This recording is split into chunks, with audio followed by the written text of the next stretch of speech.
I stood in his examination room, hands folded in my lap the way I'd been taught since childhood, starched prayer cap, pulling at the pins in my hair. Dr. Harrison was flipping through the chart, reading glasses perched on the end of his nose. He'd been our family doctor for 3 years by then, one of the few outsiders my husband allowed me to see, without his presence hovering in the corner. I had come in for what I told Jeremiah was a persistent cough, but I had been waiting for this moment. This one sliver of time when no elders watched, no deacons listened, and my husband was 40 minutes away, building a barn for his cousin. My heart hammered so hard against my ribs, I was certain the doctor could see it through this plain blue dress. When he finally looked up and asked what else was troubling me, I opened my mouth and let out the question that had been growing like a tumor inside my chest for 7 years. I didn't know then that speaking those words would unravel everything. I didn't know that question would end my marriage, sever me from my children, and exile me from the only world I had ever known. But I asked it anyway, and once spoken, there was no calling it back. Welcome to the channel. I'm so glad you found your way here today. If you've ever wondered what exists on the other side of a question you're too afraid to ask, then this story is for you. Before we continue, I want you to think about something. What's the one question you've never asked out loud, the one that scares you most? Drop it in the comments below. I read every single one, and trust me, you're not alone in whatever you're carrying. 19 years old. That's how young I was when I married Jeremiah Yoder. In the Amish world, 19 is a good age for a girl to become a wife. Not too young to be foolish, not too old to be suspicious. My mother had prepared me for marriage, the way she prepared bread, methodically and without sentiment. You will submit to your husband as the church submits to Christ. You will keep his home, bear his children, and never speak of what happens in the marriage bed. Those were her words to me the night before the wedding, delivered while she twisted my hair into the tight bun that would sit beneath the white prayer cap. I nodded, because that's what you do. You don't ask questions. Questions are seeds of rebellion, and rebellion is the devil's favorite crop. That first year was hard in ways I had no language for. Jeremiah was a good man by community standards. He didn't drink, he worked from sunrise to exhaustion, and he never struck me in anger. But marriage, the kind of marriage we had, was not a partnership. It was a hierarchy with God at the top, then the bishops, then the husbands, then the livestock, then the wives, somewhere between the chickens and the children. I learned quickly that my body was not my own. My thoughts were not my own. My time, my energy, my very breath belonged to a system that had decided my worth before I drew my first inhale. Stop and think about that for a moment. Imagine knowing that every single decision in your life, what you wear, what you eat, who you speak to, what you're allowed to learn, has been predetermined by men who will never know your name, never look into your eyes, never ask what you want. Could you survive that? Would you even want to? Let me know in the comments what you think you would do in that situation. By the 3rd year of my marriage, I had 2 sons and a daughter on the way. I loved those children with a ferocity that surprised me. They were the bright spots in days that otherwise blurred together like gray wool spun into an endless thread. But something was shifting inside me, something I couldn't name. It started as a physical sensation, a heaviness in my limbs, a fog that settled over my thoughts. I stopped singing while I hung laundry. I stopped tasting the food I prepared. I would stand at the kitchen window, watching the road that led to town, and feel a pull so strong it frightened me. I didn't know what depression was. That word didn't exist in our vocabulary. We called it a weak spirit, a failure of faith, a sign that you weren't praying hard enough. So I prayed until my knees bruised. I fasted until my dress hung loose. And nothing changed. Sarah, my neighbor, was the one who noticed. She was an older woman, a widow, which in our settlement made her both invisible and oddly free. Nobody paid much attention to widows. They were useful for gossip, but not much else. Sarah caught me one afternoon sitting on the back steps doing nothing, just staring at the cornfield with my hands motionless in my lap. For an Amish woman, idle hands are practically a sin. She sat down beside me with a grunt and didn't say anything for a long time. Then she told me about her sister who had been sent away to a mental hospital years ago because she couldn't stop crying. They said she had too much English blood in her, as if sadness was a contaminant that could be bred out of a family line like a weak calf. Sarah's sister never came home. The family never spoke of her again. That conversation planted the first real seed of fear in my heart. Not fear of God's judgment, not fear of the bishop's disapproval, but fear that whatever was happening inside me might swallow me whole, and nobody would even whisper my name after I was gone. Pause right here, and really sit with that. The idea that you could disappear, not just physically but completely, erased from memory, scrubbed from the story of your own family, and it would be considered mercy. That was the world I inhabited. If that thought makes your skin crawl, you're beginning to understand, and we're just getting started. My fourth child was born in the middle of a snowstorm with no doctor, only a midwife who smelled of wood smoke and muttered prayers while she worked. The birth was brutal. I hemorrhaged.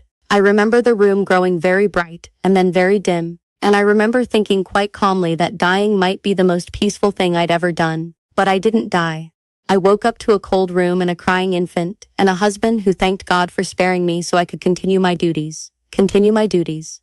Those were his exact words. I looked at the tiny red-faced baby in my arms, a girl with dark hair like my own, and I felt something crack down the middle of my soul. I didn't know what it was then, but looking back, I think it was the sound of my submission breaking. In the months that followed, I started noticing things I'd trained myself not to see. The way the men ate first while the women served and waited. The way a young girl who asked too many questions in Sunday school was pinched on the arm until she learned silence. The way married women looked at each other across the room during church services, their eyes holding conversations their mouths could never form. I began to understand that I was not alone in my suffering, that there was an entire community of women carrying invisible weights, and we had all been taught that the weight was righteousness. But here's where the story takes a turn you might not expect. Because this isn't just about oppression or religious control. This is about a single question that shattered everything, and we're getting closer to it now. Are you ready? Because once you hear this, you can't unhear it. And once you understand what I asked Dr. Harrison that day, you'll understand why my marriage ended within 72 hours. Let me tell you about the weeks leading up to that doctor's visit. Pain, that's what started it. Not the kind of pain I was used to.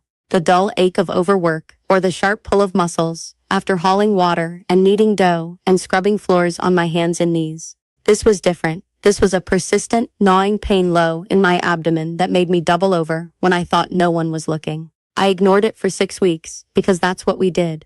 We didn't complain about our bodies. We didn't acknowledge them, except as vessels for work and childbearing. But the pain got worse, and then I started bleeding between my monthly cycles. Even I knew that wasn't normal. Jeremiah didn't want me to see a doctor. Doctors cost money, and they asked questions, and they filled your head with English ideas. But I pushed, which was unusual for me, and eventually he relented, because a sick wife can't cook, and a sick wife can't clean, and a sick wife is more burden than blessing. He drove me to the clinic in his buggy, with the orange safety triangle on the back, and he waited outside with the horse while I went in alone. That was his mistake. Leaving me alone with a man who was trained to listen. Dr. Harrison was probably 60 years old, with kind eyes and a way of sitting very still while you talked that made you feel like you were the only person in the world. He had treated our people for decades, and he understood our ways well enough not to be offended when we wouldn't make eye contact. He examined me gently, asked questions about my symptoms, and then he said something that caught me off guard. He said, "I'm going to order some tests, but I want you to know that pain like this can sometimes be connected to stress, to emotional strain. Is there anything going on at home that you want to talk about?" I almost laughed. Stress, emotional strain. Those words were too small for what I was carrying.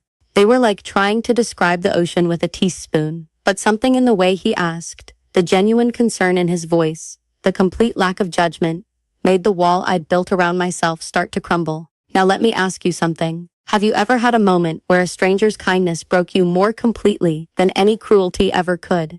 Where someone simply seeing you, really seeing you, undid you at the seams? That's what happened to me in that examination room. Put yourself there for a moment.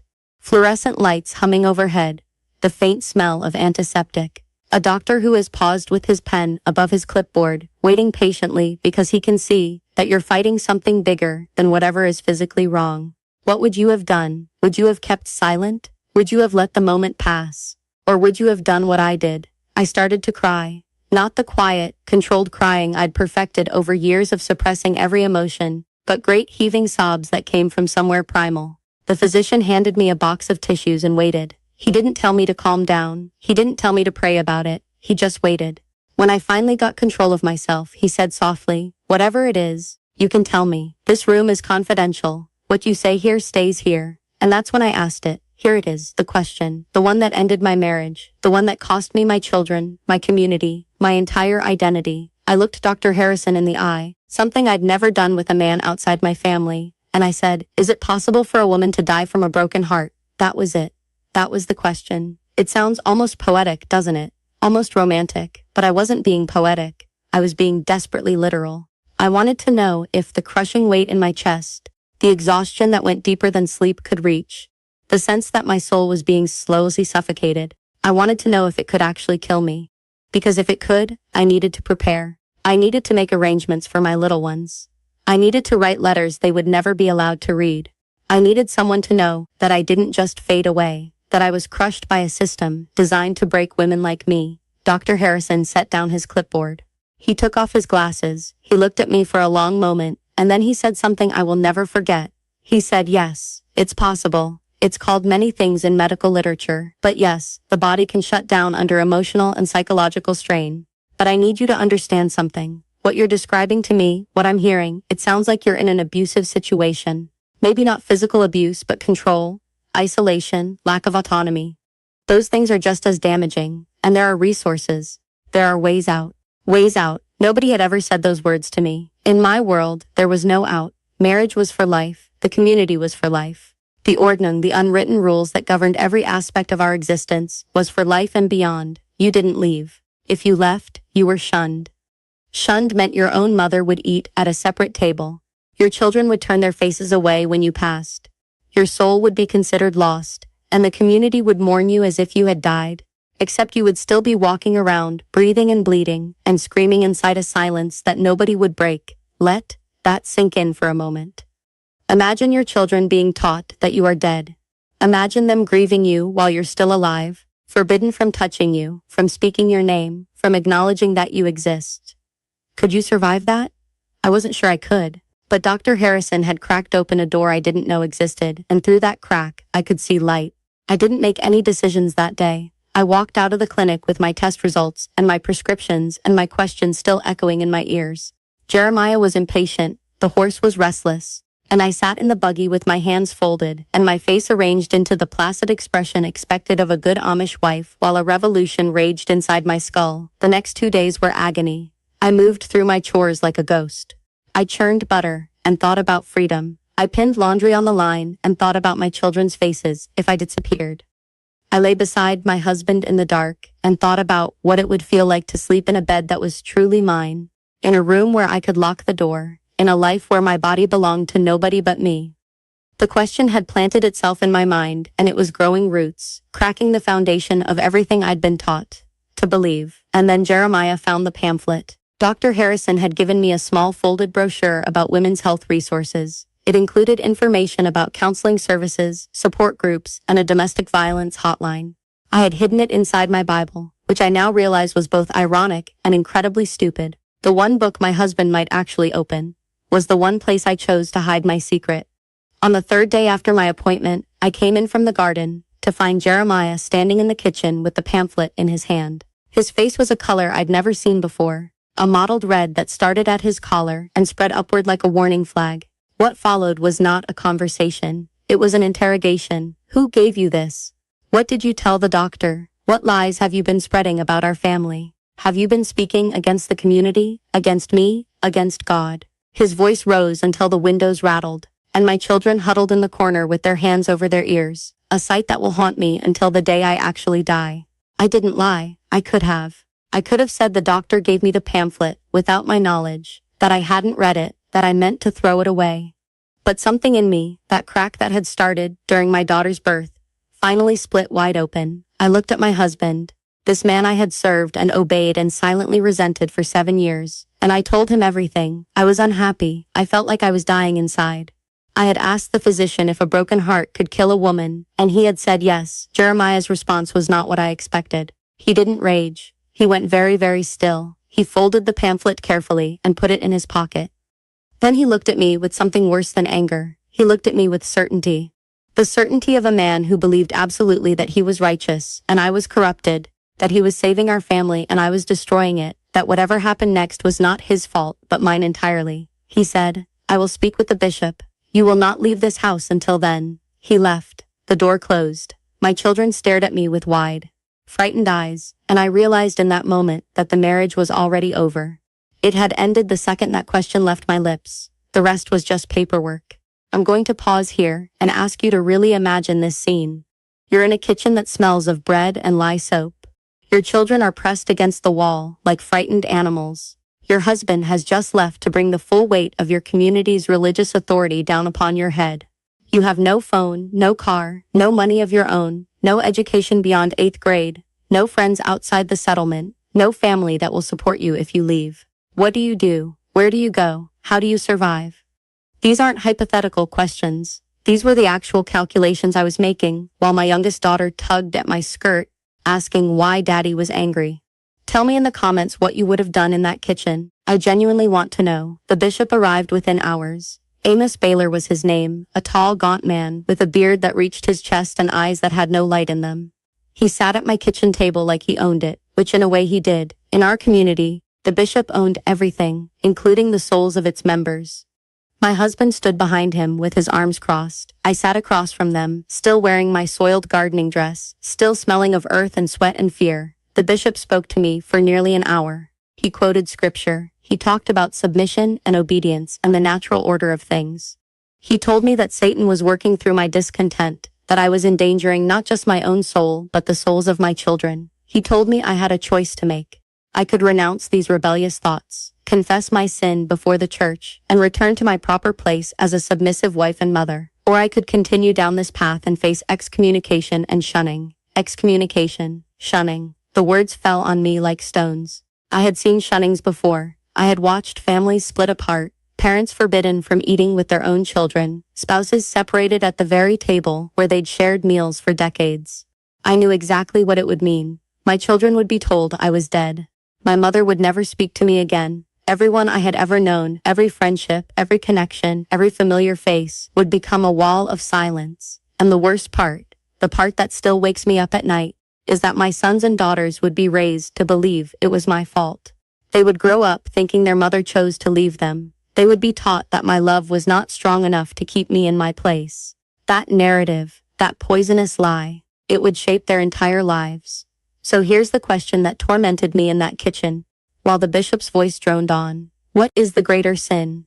Staying in a system that is crushing your soul, modeling submission and silent suffering for your daughters, teaching your sons that this is what love looks like. Or leaving, and in leaving, abandoning your children to that very system, hoping that someday, somehow, they might understand. There is no good answer. Believe me, I have searched for one. There is only the least terrible choice, and even that choice will haunt you forever. I didn't give the bishop an answer that night. I told him I needed time to pray about it, which was the one thing he couldn't refuse. Prayer was always the acceptable delay tactic. He left with warnings about hardening my heart, and Jeremiah went to sleep in the barn, and I lay awake in our bed alone, for the first time in 7 years, staring at the ceiling and making my decision. 3 nights later, I left, Tuesday. I remember because Tuesday was bread baking day, and I left the dough rising on the counter. For years afterward, I would dream about that dough, abandoned and slowly collapsing, a metaphor I couldn't escape. I waited until Jeremiah was snoring, until the children were deep in their dreams, until the moon was high enough to light the road. I had no plan except the phone number on that pamphlet, the one I had memorized before Jeremiah took it. I walked 2 miles to the payphone outside the feed store, and I called the domestic violence hotline Dr. Harrison had told me about. The woman who answered had a calm, steady voice. She didn't sound shocked by anything I told her. She asked if I was safe, if I had somewhere to go, if I needed immediate help. I told her I had nothing, nobody, nowhere, and she said the most beautiful word I had ever heard. She said, okay, not okay as in everything was fine, but okay as in she was going to help me figure this out. She gave me the address of a shelter 2 towns away. She told me there would be a bed and food and people who could help me find work. She told me I was brave, which struck me as absurd because I had never felt less brave in my life. Brave was for people who weren't trembling so hard they could barely dial a phone. The walk to the shelter took most of the night. I had no money for a bus, even if I'd known how to use one. I walked along roads I'd only ever traveled by buggy, past houses with warm lights in the windows, families sleeping peacefully inside. I wondered if any of the women in those houses felt like I did, trapped and desperate and silently screaming. I wondered how many of them would walk out their own doors, if they knew there was somewhere to go. Dawn was breaking when I finally reached the shelter. A nondescript building in a residential neighborhood, the kind of place you drive past without noticing. I stood on that doorstep for a full 5 minutes before I knocked. This was the point of no return. Once I crossed that threshold, I could never go back. My marriage would be over. My children would be lost to me. My people would erase me. I would become, in their eyes, the cautionary tale they told young girls to keep them in line. See what happens when you let pride into your heart? See what becomes of a woman who thinks she deserves more than God has given her? I knocked, the door opened, and a woman with tired eyes and a warm smile welcomed me inside. She didn't ask for my story.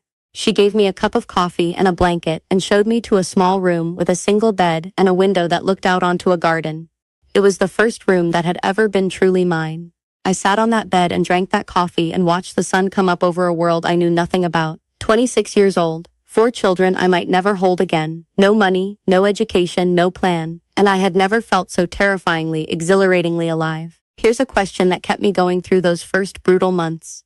What does freedom actually cost? I used to think freedom was free, that it was just the absence of chains. But freedom has a price, and the price is paid in loss, in grief, in loneliness, in the thousand small deaths of everything familiar. Is it worth it? That's what I'm asking you now. Knowing what I've told you, knowing what I sacrificed, would you have made the same choice? Would you have walked out that door? I want to hear your honest answer. The months that followed were the hardest of my life. I won't pretend I was strong. I cried every day for the first 6 weeks. I cried until I thought my body would run out of water. I grieved my children with a physical pain that rivaled childbirth. I wrote them letters I could never send, pages and pages, explaining why I left, begging them to understand, telling them I loved them more than I loved my own life. I hid those letters under my mattress like contraband, which in a way they were.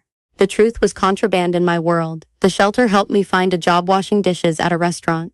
Humbling work, but it paid actual money, money that was mine, that I could spend or save as I chose. The first time I bought myself a pair of pants, I stood in the dressing room and sobbed. Pants, such a small thing. But in my world, pants were forbidden. Pants were masculine. Pants were a rejection of God's order. Putting on those jeans felt like shedding a skin I'd been trapped in my entire life. I walked out of that store a different person, or maybe I walked out as the person I'd always been underneath the layers of obedience and fear.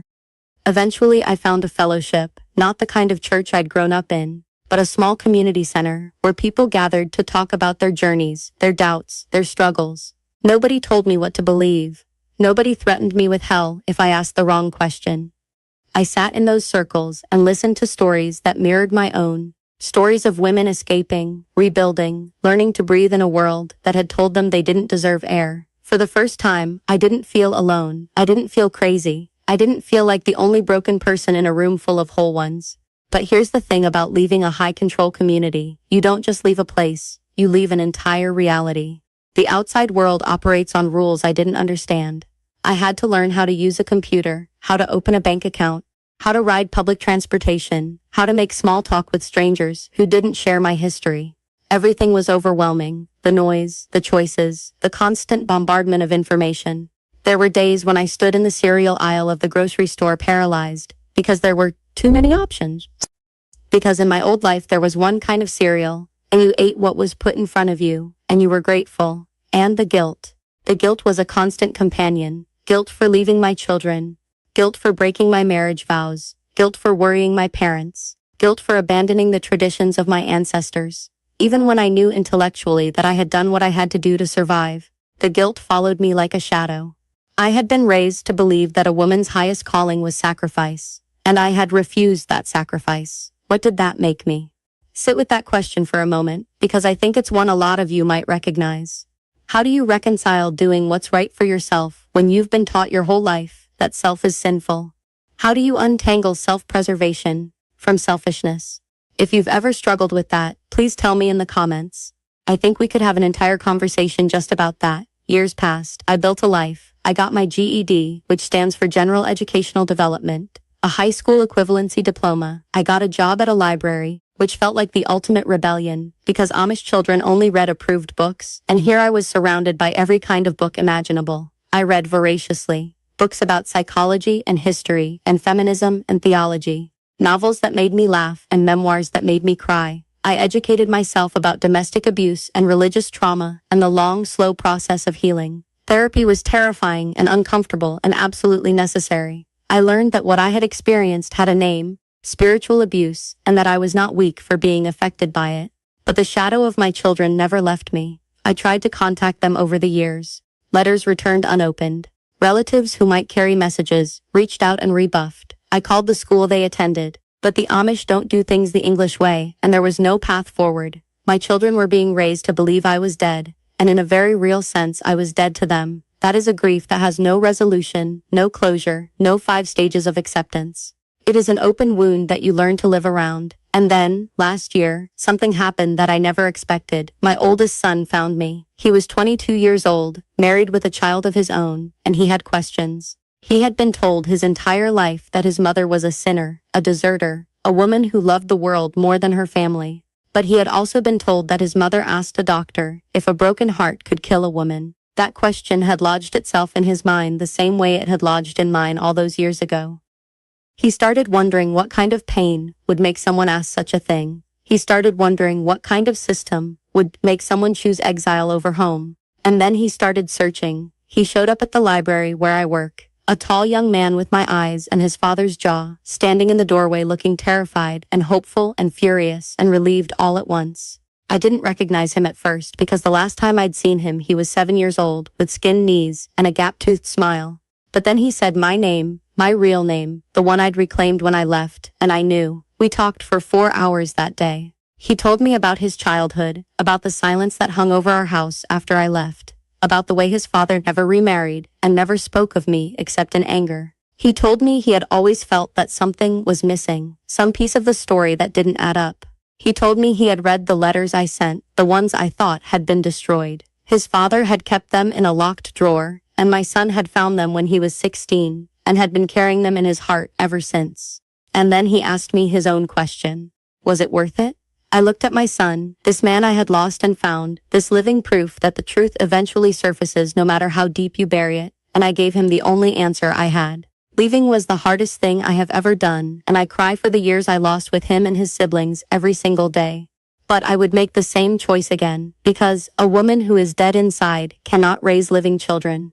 Because staying would have taught my daughters that their worth was measured in obedience, and my sons that love meant control. Because the question I asked Dr. Harrison all those years ago, is it possible to die from a broken heart, was not a hypothetical, it was a diagnosis. And the only cure was leaving, so that is my story. The story of how one question ended my Amish marriage and began my real life. It's not a neat story with a perfect ending. My relationship with my other children is still fractured. My daughter refuses to see me. My former community still considers me lost. But I am here, I am breathing, I am free. Now here's what I want to leave with you, and then 3 things I need you to do. What is the question you're afraid to ask? What is the one thing you've been holding inside because you're terrified of the answer? Questions are the beginning of freedom. They are the cracks that let the light in. They are the seeds of revolutions, both personal and global. If my story has stirred something in you, if you're sitting there right now thinking about a question you've been too afraid to voice, I want you to know that you're not alone. I see you. I was you. So here are those 3 things. First, if this story meant something to you, please like this video and subscribe to the channel. It helps more than you know, and it allows me to keep telling these stories. Second, share this video with someone who needs to hear it. You might not know who that is, but trust me, there are people in your life carrying invisible weights, and this might be the thing that cracks their door open. Third, tell me in the comments, what's the one question you've been afraid to ask? Let's have that conversation together. Thank you for being here. Thank you for listening. And whatever cage you're in right now, whatever system is telling you that you don't deserve more, remember that a broken heart is not a sign of weakness. It's a sign that you're still alive enough to feel. And as long as you can feel, you can fight. And as long as you can fight, you can be free. I'll see you in the next one.